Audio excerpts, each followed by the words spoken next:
વડોદરા શહેરનું મંગળ બજારનું નામ સામે આવતાની સાથે જ આપણા મનમાં અનેક વિચારો આવી જતા હોય છે કે અહીંયા ભીડ હોય, કારણ કે ઘરનો સામાન લેવા માટે અલગ અલગ વિસ્તારમાંથી લોકો અહીંયા આવતા હોય છે. આજ મંગળ બજાર પાસે ટ્રાફિક જામના દ્રશ્યો સર્જાયા છે. અહીંયાની આજુબાજુના જે રહેણાંક લોકો છે તે આ ટ્રાફિકની સમસ્યાથી પરેશાન થઈ ગયા છે.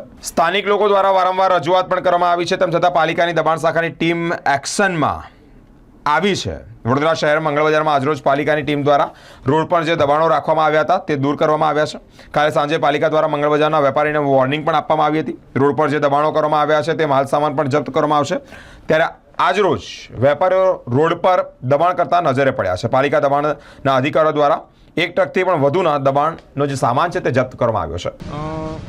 વહીવટી વોર્ડ નંબર 14માં ઝૂલેલાલ મંદિરથી પદ્માવતી શોપિંગ સેન્ટર થઈ અને મંગળ બજારનો જે એરિયા છે તેમાં હાલ આજનો રોજ દબાણ દૂર કરવાની કાર્યવાહી હાલ હાથ પર છે. કાલે સાંજે પણ એ પ્રકારના દબાણો દૂર કરવામાં આવેલા અને ઝૂલેલાલ મંદિરવાળો જે રસ્તો છે એ જનરલ રાહદારી માટે ખુલ્લો મૂકવામાં આવેલો હતો અને હાલમાં એક ટ્રક જેટલો માલ સામાન જપ્ત કરવામાં આવેલ છે.